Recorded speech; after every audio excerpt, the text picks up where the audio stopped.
Lindas e lindos, bem-vindas a mais um episódio do nosso podcast Mindset da Beleza. Eu, doutora Cristiane Braga, e o meu lindo esposo, doutor Eduardo Kanashiro, convidamos vocês a embarcarem juntos nessa jornada de transformação. E aí, pessoal, tudo bem? E antes de começar essa conversa muito bacana que a gente tem hoje, eu queria só queria lembrar aqui que esse podcast é um oferecimento da Clínica Dui, a nossa clínica médica, minha, cirurgião plástico, doutora Cris, nutróloga, especialista em pele, cabelos e unhas. E lá você encontra uma equipe multidisciplinar para cuidar de você, para te deixar mais bonito em todos os aspectos. E também da nossa Academia da Pele, que é o nosso método de tratamento recorrente da pele para você manter sua pele em boa forma sempre. E agora eu queria contar para o pessoal que a gente está com uma novidade na Clínica Dui, que é o transplante capilar.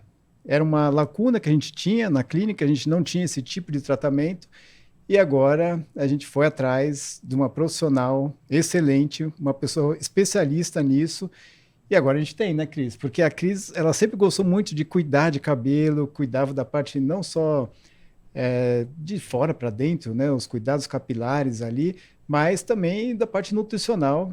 E a gente tem bastante resultado, mas muitas vezes a gente sabe que precisa de um transplante para conseguir mesmo preencher aquela área que já perdeu. E agora a gente tem, né, Cris? Sim, estamos muito felizes em oferecer também o transplante capilar na Clínica Dui. É isso aí. E hoje a gente está com uma convidada muito especial, que é a Jenny Garzon. A Jenny Garzon nasceu na Venezuela. Isso. Ela já foi Miss na Venezuela, já foi Miss no Brasil, nos Estados Unidos. Sim. E hoje ela é a fundadora, uma empreendedora, uma CEO de uma empresa chamada Pink Lab, que ela vai contar pra gente o que é. Acho que a gente pode até começar por aí, né, Jenny? Sim, O que é a Pink Lab? Conta pra gente. Bom, antes de mais nada, muito obrigado pelo convite. Um prazer estar aqui novamente com vocês.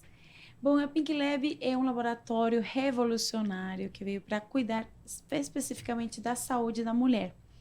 Nosso primeiro produto, lançamento, se chama Pink Papa. É um exame genético que ele pesquisa o HPV, o vírus do HPV, conseguindo decodificá-lo nos genótipos específicos que estão associados ao câncer do colo do útero. Uau. Nossa jornada, desde o começo, foi traçada por uma dor, né? A minha mãe morreu de câncer do colo do útero e dessa dor a gente alçou a bandeira de uma causa e com isso estamos trazendo o primeiro produto, é o Pink Papa, mas de um portfólio recheado de produtos com o mesmo propósito, que é lutar contra o câncer, e a gente acredita que não há melhor batalha do que aquela que a gente chega na frente. Sim. É na detecção precoce, na prevenção, que está no nosso olhar. Legal. Uau. E a Pink Lab nasceu aqui no Brasil? Nasceu aqui no Brasil. Você está no Brasil há quanto tempo? Há 18 anos. 18 anos já. Quase brasileira. Uau! Só não sambo. Mas nasceu aqui. Tá. E você já vinha desse mercado, da indústria, de laboratório, alguma coisa? Não? Olha, incrível. Eu sou engenheira de produção, a minha formação. Olha. Fui professora de cálculo na PUC, tenho livro escrito de cálculo. É mesmo? Sim, mas eu trabalhei em diversas áreas. Na Venezuela, trabalhei com borrachas, petróleo. E aqui no Brasil, me especializei na área de cosméticos, de beleza. Fiquei nesse setor durante 15 anos e na pandemia foi a minha virada. Foi minha mudança de carreira. Muito por coincidência, o meu marido ele trabalha na área há mais de 30 anos e eu comecei ajudando ele naquele caos da pandemia, onde a gente não sabia nem o que ia acontecer, parecia que o mundo fosse acabar. E aí eu comecei por ajudá-lo e acabei me apaixonando pela área. Meu primeiro trabalho foi com idosos, foi um trabalho muito lindo e onde eu consegui assim estar muito de perto com a saúde e me apaixonei pela saúde e abri mão da minha carreira de 15 anos, já tinha uma marca de cosméticos, maquiagem, perfumes e mudei totalmente para a saúde. Legal. E aí isso foi em 2020, né?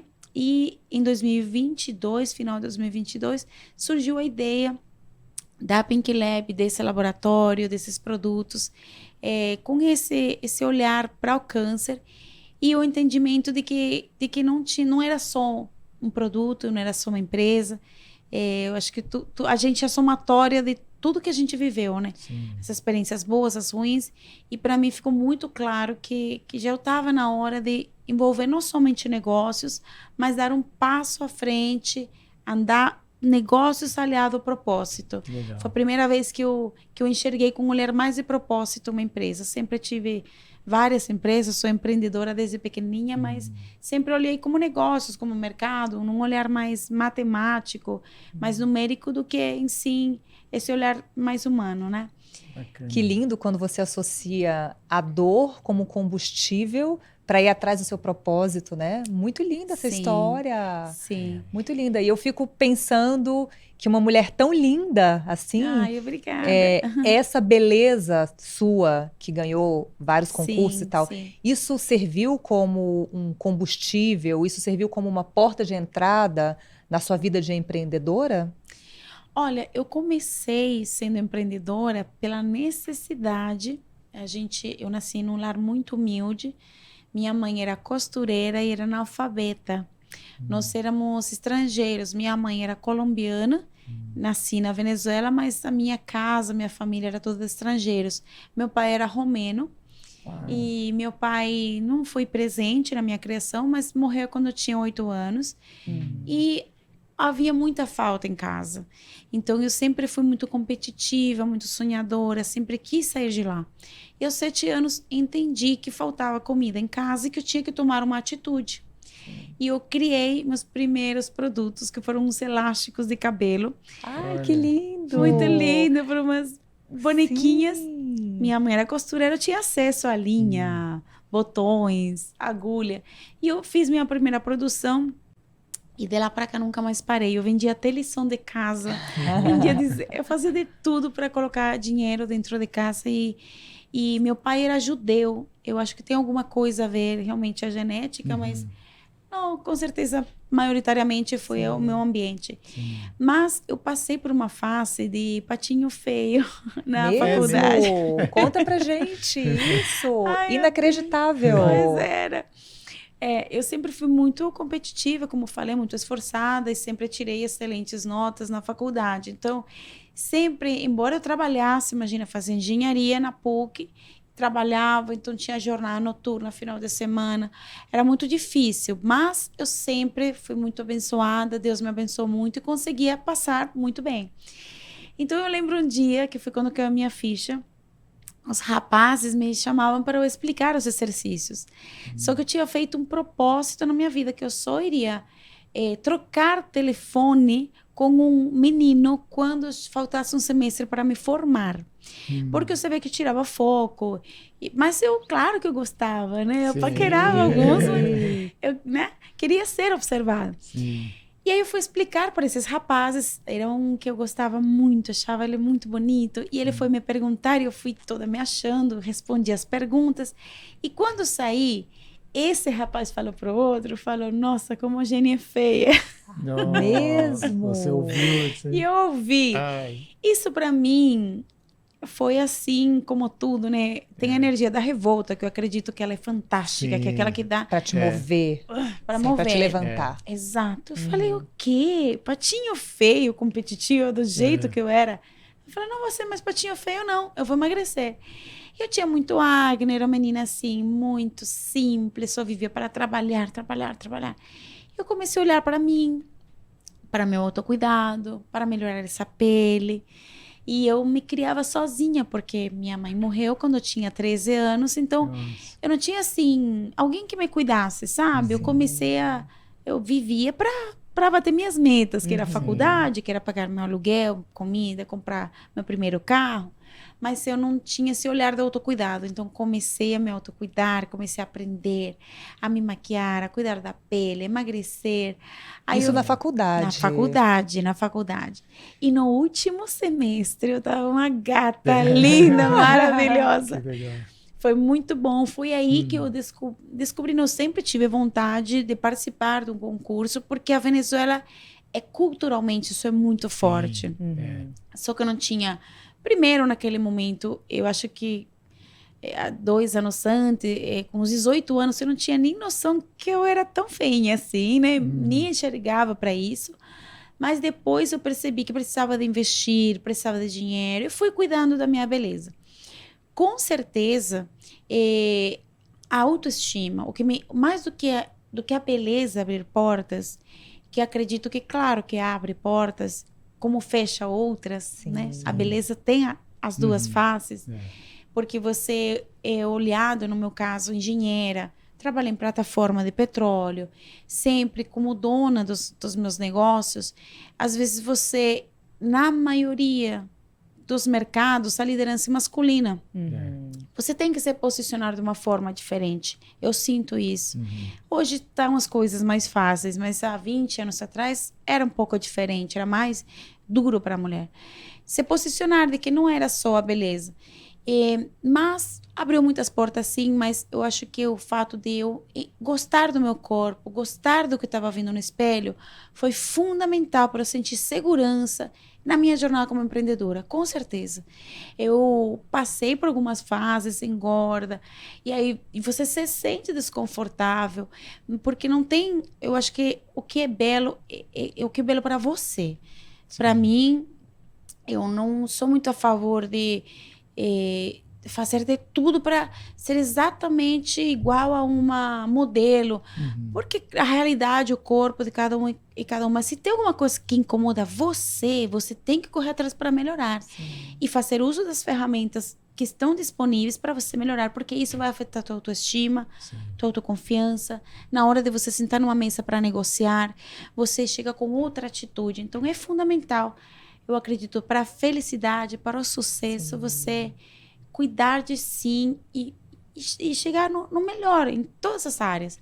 E eu, com o seu templo, Que né? incrível, né? E você conseguiu descobrir isso sozinha. Porque foi como você falou, você não tinha uma cuidadora naquela época, você nem tinha nem a oportunidade de ter isso. Você teve que seguir, que mudar a sua própria mentalidade e se meio que tentar seguir o seu padrão de naturalidade. Sim, exatamente. E ela transformou essa dor nisso tudo, né? Imagina se a pessoa, se você ali com esse comentário se vitimizasse, transformasse isso numa coisa ruim que fosse te afundar cada vez mais, e não, serviu como um trampolim para te levantar muito bacana. e se transformar. Que linda. Eu acredito que assim, nossa força mental em tudo, a gente tem que melhorar, tem que ir para frente. Tudo que, até o que mais nos dói, é o que mais nos transforma. Exato. Infelizmente ou felizmente faz parte do processo, né? Mas eu acho que você tem que ter essa garra, essa força de vontade, não deixar se abater por nada. Na empresa a gente fala muito sem mimimi, né? Sem mimimi. Nossa cultura é sem mimimi, porque todos nós, nessa mesa, temos 3 desculpas e temos 3 respostas. Então, não é a desculpa o problema, é a resposta que eu vou dar. Então, sem desculpa, vamos pra frente. Aí eles me chamaram de patinho feio, eu falei, então tá. Eu vou te mostrar quem é o patinho feio aqui. Foi lá e virou Miss. E aí virou Miss, olha que Miss, linda. Uau. E que como jornada. como foi esse preparo? Você estava estudando Sim. e preparando para virar Miss, que não é uma coisa fácil, ainda mais na Venezuela, que tem uma concorrência. Lá é uma verdadeira indústria, né, da beleza, da Miss. Existem escolas para isso. Sim. Não é? É uma indústria, como o doutor bem resumiu, é muito exigente com o peso. E tem um fator que é determinante para classificar, que é a altura. Então, no meu caso, eu não sou muito alta. Então, já se sabia que não, naquela época, acho que hoje os padrões estão um pouco menos rigorosos. O mundo, como um todo, mudou, né? Há uma aceitação, há uma diversidade que hoje é bem vista. Naquela época, não. Então, não podia classificar se não tivesse acima de 1,78. Não classificava. E quando a gente olha um desfile, um concurso, do lado de baixo, realmente a altura faz toda a diferença na beleza, na estética de um desfile. Então, eu entendia que, tecnicamente, realmente, a altura era um padrão determinante para a beleza que apresentava ali. Então, eu já entrei sabendo que eu não iria ganhar, mas vivi todo o processo. a dieta muito rigorosa. Eu cheguei a pesar 49 quilos. Nossa. Uau. Era assim muito, muito magra, as medidas 90, 60, 90. O que para mim, né, na época, claro, era muito jovem, foi fácil atingir, mas é um padrão. Então, há uma preparação muito forte de dicção, inteligência emocional. Imagina, eu fui treinar inteligência emocional pela primeira vez no concurso do Miss Venezuela. Ninguém sabia o que era inteligência emocional, mundo lá fora. Era as que participavam do concurso que eram treinadas para ter uma força mental para chegar e concorrer. Maquiagem, que isso também foi minha primeira paixão, maquiagem. Daí que veio o meu trabalho com maquiagem aqui no Brasil. E é isso, tanto que foi tão forte que eu conheci os organizadores do Miss Brasil USA e numa brincadeira me convidaram para participar de um ensaio e eu fui dando umas dicas, aí todos falaram, gente, uma venezuelana, é nosso sonho ter uma venezuelana no concurso. E era muito engraçado, porque de passarela, desde postura, dicção, tudo, simpatia, então eu ganhei tudo, menos o Miss Brasil USA, porque eu não era brasileira. Mas foi um concurso que aconteceu em Nova York e foi muito bom, porque tudo colocavam como exemplo.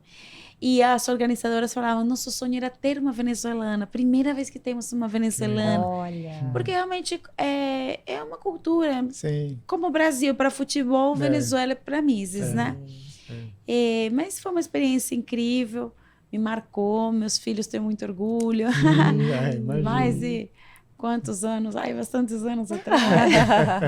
20 e poucos anos, melhor não fazer a conta. Olha, e continua linda, na Mas, verdade. E quando você olha obrigada. para trás, você se sente hoje mais bonita? Você se sente tão bonita quanto? Como funciona isso nessa sua mentalidade? Então, eu estou com 44 anos e eu... claro que se sente um pouco, né? Porque depois do Miss, depois que aprendi a ter postura, a me cuidar, a me maquiar, eu era muito bonita. Então, claro, você vê a maturidade e enxergar que, claro, começa, o corpo muda, a pele muda, faz parte mesmo, me cuidando bastante. Você sente, ai meu Deus do céu, que medo o que tá por vir. Eu acho que estou nessa fase. Mas não, eu me sinto mais confiante. Acho que é isso, mais confiante. Me amo cada dia mais. Acho que eu estou cuidando bem do meu templo. Tá tudo certo. E é isso. Agora estou um pouquinho acima do peso, mas não do peso para Miss, né? Não do peso. Do meu peso, na verdade, né? Mas se eu conseguir durante 20 anos usar a mesma roupa que usava 20 anos antes. Então, isso era um orgulho para mim, que eu conseguia me segurar. Que eu acho bem importante, não só pela parte estética, mas por saúde, né? Nosso metabolismo muda, tudo muda, mas eu olho para trás com muito carinho e feliz de como eu estou. É o que a gente fala, né? Que a beleza, ela tá muito ligada com a saúde. Então, quando você está mais saudável, se cuidando mais, muito provavelmente você vai se sentir mais bonita. Sim. E conta pra gente o que você faz hoje como rotina de autocuidado para manter a sua beleza, para se sentir mais bonita. Sim, eu bebo bastante água, acho que a água é fundamental na minha visão. Eu uso muitos produtos desde nova, desde os 17 anos. Meu pai era romeno, era super branquinho, então já tinha uma tendência a uma pele mais sensível. Sempre usei muito, muito hidratante facial, não economizei nisso. Então, uso marcas que, na minha visão, realmente eu percebo a diferença, né? Tratamentos, eu faço muitos tratamentos estéticos, esporádicos. Não sou viciada, assim, bitolada. Tenho um pouco de cautela de não mudar minha fisionomia. Com naturalidade. Exato. Natural. Eu vim fazer um preenchimento nos lábios. Agora, eu tinha feito há muitos anos atrás, que eu fiquei com uma boca muito grande. Morri de medo. Não era eu. E agora eu vim fazer de novo, mas assim, muito pouquinho. Eu falava, eu só quero que tire as ruguinhas. Eu fique feliz, porque é a minha boca mesmo. Esse tipo de cuidados eu tenho, de manter... Para realçar a beleza. Exato, é o meu perfil, né? E principalmente a alimentação é fundamental. Eu, durante muitos anos, fui muito rigorosa com a alimentação. Acho que isso foi o grande sucesso de eu não ter engordado. E basicamente, assim, é isso. São cuidados básicos, mas constantes. Sim. Comecei com 17 anos de idade. Sim. E hoje a conta chega, né? A gente percebe o quão bom foi começar cedo, né? Que bom. Me cuidar. Mas é isso, você provavelmente já tinha essa mentalidade da beleza, Já tinha. de autocuidado, e realmente a constância vai determinar que esse padrão se mantenha. Sim. Um padrão belo, um padrão saudável e que você fique mais feliz, né? Com certeza, com certeza. Eu percebo que quanto mais cedo essa ficha cai, melhor. Eu tenho amigas com 40 anos que não passam protetor solar. Esqueci de falar do protetor solar, que ele passa todos os dias. Sim. Mas que não passam hidratante. Imagina, com 40 anos nunca passaram. Eu fico chocada, né? E isso é só um reflexo de algumas questões, né? Por que não se cuida? Por que você não está olhando para você com amor, com esse carinho, né? Agora que eu tô me abrindo à cirurgia plástica, agora, porque eu confesso que claro que meu biotipo me ajudou. Sim, Nunca precisei de uma lipo, então cada corpo é um corpo. Meu biotipo realmente era muito bom. E eu sempre cuidei muito da alimentação, então não precisava, por exemplo, de uma lipo, nunca precisei. Mas tenho amigas que, uau, o corpo delas melhoraram. A minha sócia mesmo, assim, eu tô quase fazendo alguns procedimentos de tanto que eu admiro o corpo dela, como a cirurgia plástica, quando é bem feita, com naturalidade, bem indicada, bem realizada, é muito bom. Né? Exato. Eu estou impressionada. Então, talvez me submeta Mas você vem lidando muito bem, porque já é mãe, tem o Alessandro de 18 anos, Luiz Otávio de 9. E tá aí inteirona. Lindona. Sim. Ai, como foi esse processo? Porque a gente sabe que muda, né? A gravidez, a amamentação sempre muda. E para quem tem essa visão, esse cuidado com o corpo, com a imagem, muitas vezes pode se abalar, né, de ver essa mudança. E eventualmente até durante a gravidez não tem tanto cuidado. Muitas mulheres acabam até deixando de se cuidar para cuidar dos filhos, do marido, da família. O que é bem compreensível, né? Sim. E como foi ter esse equilíbrio de manter esse cuidado com você e criar os filhos? Sim. Então, na primeira gravidez, eu era muito nova, tinha 24 anos. E eu estava, assim, louca para ser mãe, porque imagina, fiquei órfã com 13, com 24 era uma mulher, né? Em termos de experiência de vida, trabalhar, maturidade, estava muito pronta para ser mãe. Então, assim, eu estava vivendo a maternidade, comi extremamente à vontade, engordei 25 quilos. Uau, 25 quilos. Loucura, não precisa fazer isso. Então, demorou um pouquinho a primeira eu senti, foi muito desafiador e não acho legal. Claro que cada maternidade... Mas você sentiu isso? Caiu a ficha quando você viu assim, você falou, nossa, 25 quilos e teve um sofrimento ou tive um pouco? Eu acho que enquanto eu estava com o bebê, tudo bem. Quando eu ganhei, que eu me vi depois, e agora que eu faço com tudo isso que sobrou? Foi um pouquinho difícil. Sim. Então, realmente foi desafiador. Eu tive que... amamentei bastante tempo, mas comecei a me cuidar, comecei a correr atrás do prejuízo. Já no segundo filho, já era experiente, não deixei isso acontecer, engordei 11 quilos. Olha que diferença. Totalmente. E foi outra recuperação. Com 15 dias, eu tenho fotos chocante, um corpo até melhor do que estava antes de engravidar, porque estava amamentando. Então, a alimentação foi fundamental, me segurei, tinha vontade, tinha fome. E não, sem exageros, né? Então, consegui me equilibrar, consegui ficar super bem depois. Mas o sucesso foi a alimentação não ter engordado na segunda gravidez, com certeza. E equilibrei muito bem. Depois, foram 2 momentos, são 9 anos de diferença entre um e outro. Então, depois foi muito bom. Acho que a maternidade, quando você faz direitinho, por exemplo, eu consegui emagrecer na primeira gravidez. Poderia não ter emagrecido. A minha irmã não conseguiu emagrecer depois da primeira gravidez. Tenho amigas que não conseguiram, que engordaram 20 quilos, 25 quilos e ficaram bem acima do peso. Graças a Deus eu consegui. Então, já na segunda, já freiei. Eu acho que a gente tem que ter essa consciência. Você sabe que tem uma curiosidade, né? Os estudos mostram que em cada gestação tem uma média de sobra de 2 a 3 quilos, que geralmente as mulheres não conseguem voltar ao peso normal. E que se isso vai acontecendo, no final, não é como se fossem, por exemplo, 2 gestações, 6 quilos a mais, porque daí o metabolismo diminui e você vai ganhando mais peso.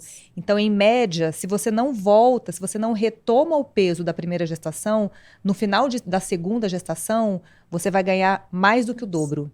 Uau. Então, que bom que você teve essa mentalidade e que essa percepção de que você não poderia repetir 2 experiências gestacionais como a primeira e que você conseguiu retomar o seu peso antes da segunda gestação. Sim. Que bom. Realmente, assim, eu era muito nova, né, o que facilita, mas eu tive essa consciência.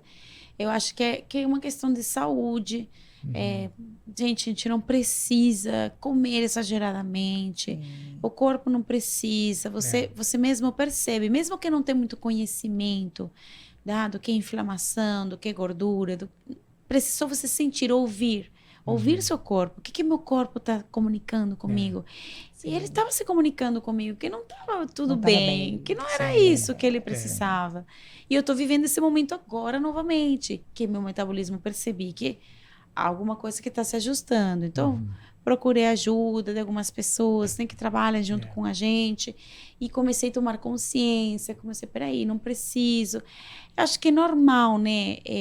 Você tem suas... às vezes você tira a regra, tem vontade de comer doce, passa por uma fase que você curte comida, mas tem que voltar, não pode deixar, tá tudo bem, porque a curva vai só aumentando. É isso, esses extras não podem fazer parte da rotina. Exato. Se a rotina é saudável, tudo bem você ir no restaurante, comer uma massa, comer uma sobremesa, tá tudo certo, mas isso não pode fazer parte da rotina. Isso mesmo.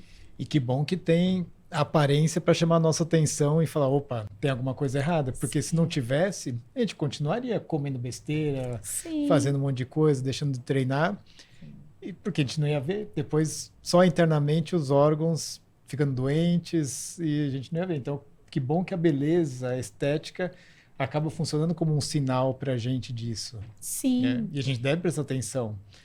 Por isso que é legal ter essa consciência da imagem pessoal, da autoimagem, se olhar, justamente ter essa... até se pesar. Tem gente que não se pesa nunca. E se você se pesa todo dia, você vê que de um dia para o outro tem alguma coisa, fala, opa, eu me peso todo dia. Exagerei. Então, essa é uma dica até que eu dou para os pacientes. Se pesar todo dia, tenha uma balança lá no banheiro, tirou roupa para tomar banho, se pesa e vai acompanhando, que aumenta a sua consciência corporal mesmo. Super. Para quem não tem essa consciência, né? Mas muitas vezes isso funciona como um choque para a pessoa. A pessoa que está num processo de emagrecimento. Não, mas olha, mesmo. A pessoa que está num processo de emagrecimento, saber que ela perdeu menos do que ela gostaria, às vezes funciona como um estímulo negativo. Tem que ter consciência de que o peso também ele não é absoluto no sentido de a gente tem diferentes massas corporais, massa magra e a massa gorda. Então, se a gente ganhar massa magra, que é o músculo, e perder gordura, muitas vezes a gente não vai mudar na balança e até às vezes ganha mesmo um pouco de peso, porque o músculo é mais denso. Então, tem que ter essa consciência também. A composição, né? Sim. Da composição mas corporal. Eu vi, enquanto você contava dessa sua jornada, eu estava aqui pensando em algumas coisinhas. Sim. Por exemplo, você falou que você tinha acne. Sim. E a acne a gente sabe que é um sintoma inflamatório, é uma doença inflamatória. Olha. Então, naquela época que você tinha acne, provavelmente na faculdade, você talvez não tivesse uma alimentação tão saudável, não tivesse um estilo de vida tão saudável. Nada saudável. Porque hoje você não tem acne. Não. Não, e é engraçado como eu tive outra face de acne e também associado à alimentação. Foi uma fase que eu comecei a ficar solta na alimentação. Eu era muito rigorosa com gorduras, bacon, Sim. imagina, enlatados, embutidos, né? Uhum. Salsicha. Era impossível comer. E aí eu fui relaxando, aí experimentei, eu gostei, tudo bacon. Nossa, é bom, porque claro que é gostoso. Sim. Comi um pouquinho aqui, um pouquinho ali. E aí começou a virar uma rotina, assim, não tão no diária, lógico, mas eu comprava, acho que no momento que você compra no supermercado para levar para casa, aí é o caminho perigoso. Então eu comecei nessa jornada, comprar, levar para casa, fazer em casa. E minha pele estourou. Então é aquilo que eu falo, o corpo fala. O corpo fala, ele dá sinais. E a gente voltar para as origens. Assim, eu tenho uma forma que eu penso as coisas. Para que Deus nos fez? O que Deus fez para a gente se alimentar? O que Deus fez para a gente fazer? Por exemplo, o fato da inatividade. Deus não nos criou para a gente ficar inativos. Ele nos criou para ser extremamente ativos. O homem, caçador, a mulher, cuidando das coisas, né, com as crianças, na nossa natureza. Se essa é a nossa natureza, a gente tem que dar um jeito de voltar às origens. O que Deus nos colocou para comer? Não é enlatados, não é embutidos, não é um bacon.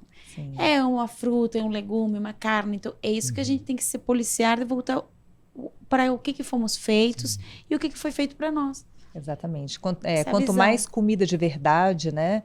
Desembalar menos e colher mais e Isso. preparar mais, com certeza você vai ter mais saúde. Sim, Né? sim.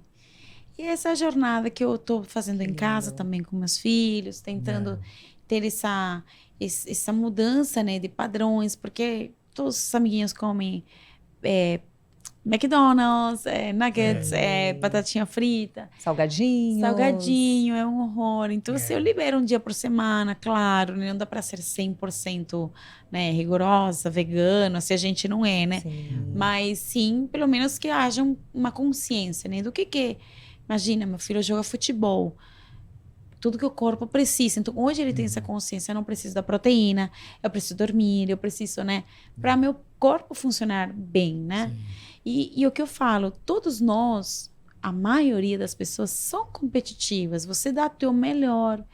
É independente que você não seja empresário. Você está no teu trabalho, você tem que bater tuas metas, fazer o teu melhor para você se manter no cargo que você está. Sim. Se a gente faz tudo isso por coisas materiais, por que a gente não tem essa consciência de nós? Quando a gente se olha num espelho, se fala, tô dando tudo por mim, né? Eu não tô. Eu não sou templo, é nossa máquina de trabalho, eu não sou tudo. É a nossa principal empresa, né? O nosso corpo é a nossa principal empresa. Principal empresa, nosso principal patrimônio. Se A você gente não cuida tanto do patrimônio, dinheiro e tal. E nosso maior patrimônio, que é o nosso corpo, a nossa vida. E é engraçado que o Eduardo, às vezes, ele fala para o paciente, né? Quando você está em casa e a parede começa a ficar com uma rachadura, a tinta não fica muito boa, você não vai lá e não retoca, não faz uma pintura? Sim. Por que você não cuida de você tão quanto você cuida da sua casa? Se o seu corpo é a principal casa, né? Como você fala, é um templo. Sim. É tão sagrado, é tão importante, e às vezes a gente cuida de tudo, da empresa, do trabalho, dos filhos, do marido, e deixa por último, negligencia, não se enxerga. Mas justamente o mindset da beleza é isso, é mostrar para as pessoas que existe um padrão de comportamento, que a pessoa vai ficar mais bonita e principalmente que ela vai se sentir mais bonita. E você, intuitivamente, já tem esse padrão e já desenvolveu esse padrão. Olha que diferença de quando você estava na faculdade para agora. Olha a diferença de uma gestação para outra. Olha como isso foi evoluindo de uma forma progressiva e melhor. Sim. Não é? É o que você falou da rachadura. Eu tava com uma flacidez no rosto que tava me incomodando. Nunca tinha colocado um bioestimulador. Nunca fiz uma harmonização, preenchedor, isso assim. Tinha colocado há muitos anos, né, nessa região. Mas sempre tenho bastante receio, né, com o que eu vou aplicar. Mesmo que são profissionais conceituados, eu tenho receio de aplicar e mudar a minha naturalidade. Mas realmente estava precisando. Chegou uma hora que eu falei, não, eu preciso de alguma... Então, eu fiz um bioestimulador pela primeira vez. Só apliquei uma única vez na região aqui do rosto, né? Nessa região. E deu uma super diferença. Deu uma super diferença. Não me descaracterizei, não fiz harmonização. Mesmo que sugeriram, falei, não, acho que é... Eu gosto do jeito que é meu rosto. Se não tiver simetria, para mim, tá tudo bem. Sim. Mas realmente, a rachadura tava. Tá tudo legal, mas a parede tá legal, mas tem uma rachadura. Então, vamos corrigir a rachadura?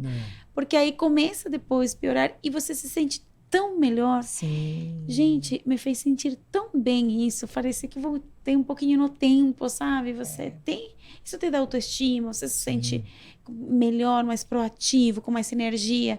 Tudo afeta, tudo é nossa mente. E é o que você falou, é o padrão mental. Então, você é mais autoconfiante, com melhora de autoestima, você vai estar melhor na família, você vai estar melhor no trabalho, no relacionamento pessoal. Sim, com certeza.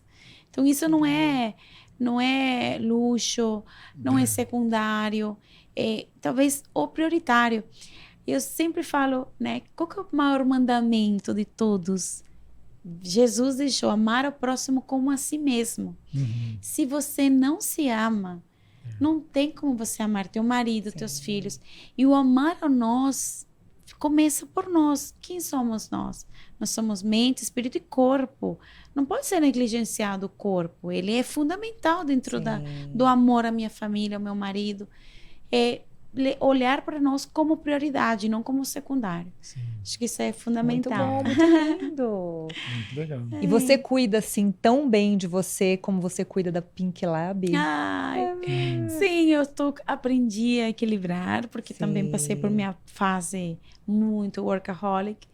Acho que todo mundo passa, né? Faz parte do processo de amadurecimento. E hoje está bem equilibrado, hoje consigo me dividir entre família, empresa e eu, Gene. E isso tá bem equilibrado. Hoje, por exemplo, eu pego meu filho na escola quase todos os dias, levo na escola, isso para mim é um luxo. Olha que bom. E tão importante para ele também, né? Para você e para ele. Sim. E eu não conseguia, porque você tem que abrir mão, né? Você sempre vai ter mais uma reunião, sempre. Então, eu consegui equacionar de uma forma que eu estou feliz com meu papel como mãe, como empresária e como mulher. Então, você tem que equilibrar. E hoje eu cuido bem dos três. Muito lindo. E é legal falar um pouco mais da Pink Lab também, porque esse propósito que salva vidas, né? Muito interessante. A gente estava falando lá fora que é um teste que a pessoa pode fazer sem necessitar de um exame ginecológico e isso tira muitas barreiras, né, na hora de fazer o exame para a mulher. Com certeza. Então, assim, o principal motivo pelo qual a gente desenvolveu essa forma é porque a gente entende de mulher. A gente entende as dores das mulheres. E a minha mãe, por exemplo, ela morreu por vergonha. Ela sentia vergonha de fazer o exame do Papa Nicolau. Então, a gente sabe, eu não conheço outro exame de rotina da saúde do homem e da mulher que seja tão invasivo, tão assim, tão forte para a pessoa como o Papa Nicolau. Então, assim, é muito íntimo e para algumas dói, para algumas machuca. E quando a gente descobriu que a mulher passa por todo esse processo para fazer um exame que tem, no mínimo, 60% de falha, o Papa Nicolau tem, no mínimo, 60% de falha e ninguém sabe. E isso não é dito por mim. Aí você pode ir lá, dar um Google, pesquisa e vai aparecer, porque são inúmeras pesquisas. Só que como não havia outro exame, como o médico fala para a paciente que o exame que ele está fazendo pode dar falha se não tem outro? Ninguém fala disso. Então, por isso que o câncer do colo do útero se mantém de terceiro no ranking, sendo que é o único 100% mapeado geneticamente. Não existe outro câncer que a medicina já tenha mapeado geneticamente, rastreadinho ele. Quando a gente viu tudo isso, nós falamos, gente, não faz sentido. Já tem tecnologia para isso. Precisamos facilitar. Então, isso é um movimento que já acontece na Europa, nos Estados Unidos, no Canadá. Já o Papai Nicolau está sendo abolido de vários países e sendo substituído por exame genético. Porque com o exame genético eu consigo prever. Esse é o grande X da questão. Não é descobrir quando já está o problema instaurado, é prever o problema. Se eu consigo chegar antes, eu consigo resolver realmente que não haja um desenvolvimento do câncer. Então foi isso que a gente desenvolveu, uma forma fácil, indolora e que consiga efetivamente resolver o problema, que é evitar que apareça. Que legal. Quando uma mulher já é detectado que ela tem um dos 28 genótipos, o rastreio com essa mulher se torna rigoroso. Ela Sim. precisa rastrear. Só que quantas mulheres têm esses genótipos? Em média, de 13% a 15%. Então, é uma porcentagem relativamente baixa. É alta ou dependendo. 13 a 15%. Então, a saúde pública, falando como um todo, todas as classes sociais, qual que é o grande problema da saúde pública? Claro, as classes mais carentes, mais vulneráveis. Ali, essas pacientes, imagina a dificuldade de fazer um exame que às vezes marca 6 meses antes para poder ter acesso a um exame, faz, dá negativo e ela está positiva. Aí ela volta já morrendo, já com metástase. Ou um ano depois, quando ela consegue voltar um ano depois? Exatamente. Então, quando a gente olha, peraí, a gente rastreia 100% das mulheres com esse exame do Papa Nicolau e no final eu só preciso focar minha atenção para quem positivou para esse exame genético. Tanto que o exame, quando ele dá negativo, a paciente pode ficar tranquila por 5 anos. Não precisa fazer mais exames para rastreio de câncer do colo do útero. Sim. Tem alguma outra demanda, tem um pólipo, tem ovário policístico, claro. Aí não. Mas a gente vai geralmente para o ginecologista todo ano para fazer o quê? Papa Nicolau. Sim. Papa Nicolau. Então, é todo um esforço da saúde como um todo ineficiente, que realmente não resolve o problema. Sabe qual foi o maior caso que me chocou? Nós conhecemos uma ginecologista com câncer do colo do útero. Uau! Eu falei, não é possível? Não é possível. Imagina, ginecologista de classe A, pacientes classe A. Por quê? Porque o exame é falho. Ela teve a sorte... Fazia, mas falhou.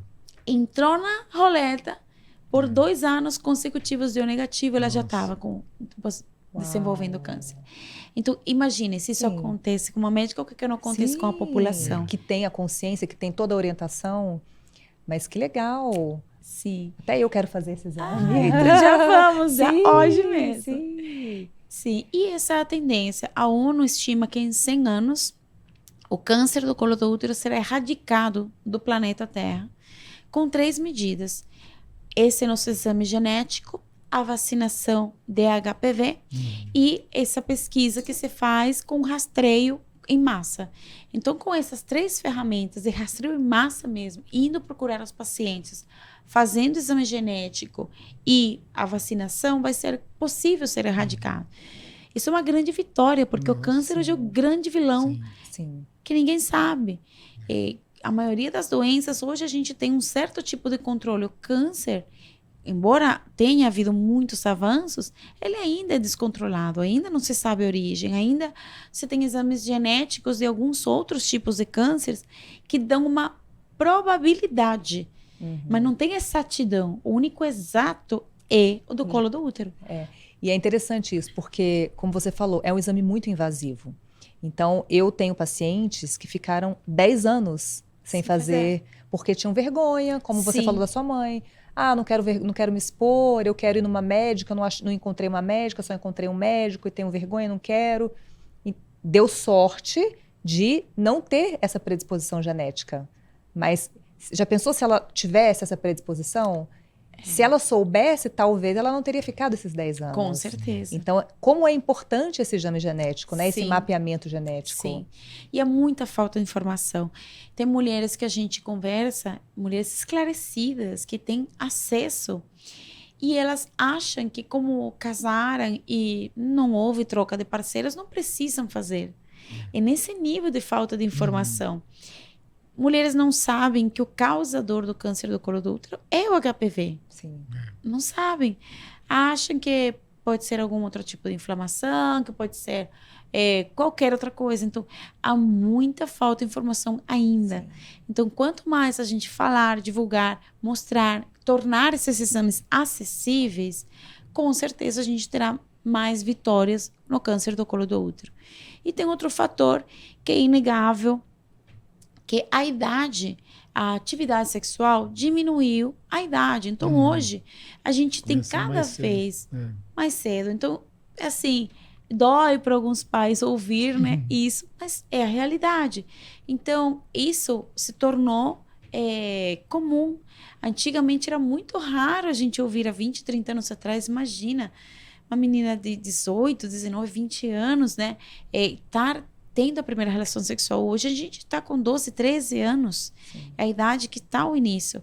E quando a gente desce as camadas sociais, não é necessariamente o fato da camada social, é da vulnerabilidade. Crianças que estão na faixa de vulnerabilidade, às vezes não tem pai, não tem mãe. Mais cedo ainda. 12 anos, perderam a conta de quantos parceiros já tiveram.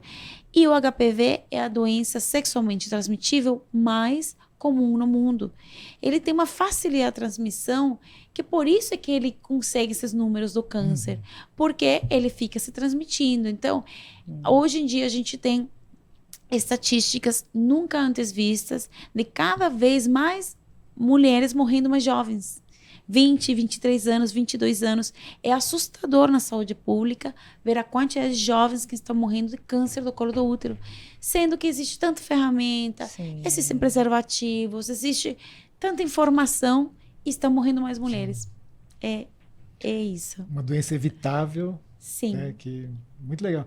E o Pink Papa, né, que chama? Sim. Está disponível já nas farmácias? Onde que as pessoas encontram? Sim, ainda não, por estratégia nossa. Nós estamos começando a comercialização. Nós começamos a comercialização há 3 meses só, através de médicos. Então, hoje, o nosso canal de venda é diretamente ao ginecologista, que é ele que é o nosso divulgador. Então, ele que conversa com a paciente, mostra para os pacientes. Mas em breve estará em farmácias. Então, a gente está fazendo adequação para o canal Farma, que é um canal muito específico, com outras demandas. E em breve estaremos em Farma. Agora estamos com os médicos e os pacientes podem esclarecer dúvidas com a gente através do Instagram, mas a venda direta para o cliente final ainda também não...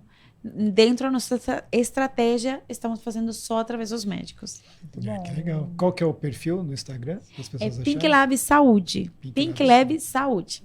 Muito legal. Parabéns pelo projeto. Ai, obrigada. É tão bom unir essa coisa do propósito, ajudar as pessoas e ainda ter o retorno financeiro disso. Acho que é fantástico. É uma coisa que eu todo dia agradeço pelo fato de ter feito a medicina e também levar isso para as pessoas, né? Trazer o melhor para as pessoas, ajudar as pessoas, ainda ter um retorno financeiro. Acho que é o mundo perfeito. Né? Eu queria te parabenizar, Jenny, porque além de você ter conquistado já com a beleza, o título, né, de ter ganhado vários concursos de Miss, você não parou aí. Você não ficou satisfeita com isso. Você foi atrás do seu propósito, que é o que o Eduardo falou. Então, que jornada linda. Obrigada. Parabéns, Obrigada. Viu? Nossa. Obrigada. Muito legal. A vida é isso, né? É isso. Eu falo para os meus filhos que eu quero, quando já acabar a minha jornada na Terra, eu falo, bom, fiz o meu melhor. Está pago. Não, e assim, e foi uma jornada que não foi fácil. Foi uma jornada cheia de desafios. E olha onde você chegou, né? Você deve ter orgulho dessa sua jornada, dessa sua caminhada. Sim. Muito bom. É isso. Hoje eu entendo, eu tive alguns projetos sociais, principalmente no Rio de Janeiro, no Vidigal, Rocinha e Alemão. E eu sempre tentei ajudar essas pessoas mais carentes, porque eu saí de uma favela. E eu sei que não é fácil, gente. Nem todo mundo tem essa força, nem todo mundo tem às vezes eu tenho uma irmã, minha, ela tem 9 anos de diferença, e você vê ela, e ela não conseguiu nunca ter essa força, ela tinha medo, e é normal. Então eu entendi que nós que temos essa característica de ir, desbravar, ir para frente, a gente tem que fazer de alguma forma para ajudar aqueles que não têm esse perfil. Sim. E tá tudo certo, ninguém é melhor ou pior. Sim. Só que a gente que já tem esse DNA, já tem essa garra, essa força, temos que realmente deixar nossa marca na terra, fazer projetos que de alguma forma ajudam os mais carentes. Sim. E a gente fazer para os outros que não podem fazer como a gente, né? E acabar, assim, transmitindo essa informação que a gente tem, esse Sim, conhecimento, que é o que você sim, tem feito. Sim, Muito legal. com certeza. Tem que divulgar, né, para poder que chegue a mais ouvidos. Muito E daqui bom. a uns anos a gente poderá falar, olha, lembra quando você começou? Olha quantas mulheres foram salvas.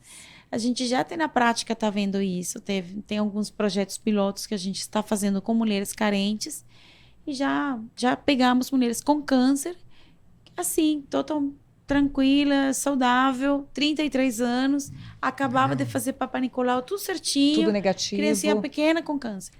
Então, hoje já temos um case, né, de uma vida que com certeza foi salva, e eu quero que seja isso, milhares de vidas Que bom. salvas ao longo dessa jornada. Muito bom. Parabéns aí pelo seu projeto, Obrigada. viu? Obrigada. Já éramos fãs, agora somos mais ainda. Eu também sou fã de vocês. Histórias semelhantes, né?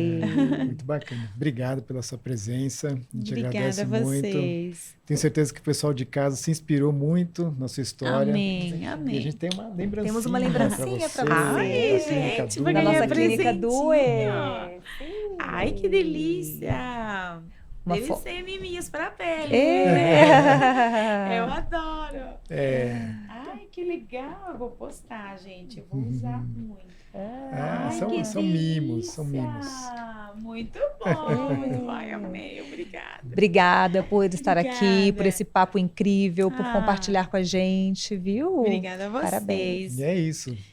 Se você gostou desse episódio, curta, aproveite para compartilhar para quem você sabe que também vai aprender muito com isso, com essa história maravilhosa. E não deixe de seguir nosso canal, dar o seu joinha, compartilhar, ativar o sininho para receber as notificações. Estamos no YouTube, no Spotify.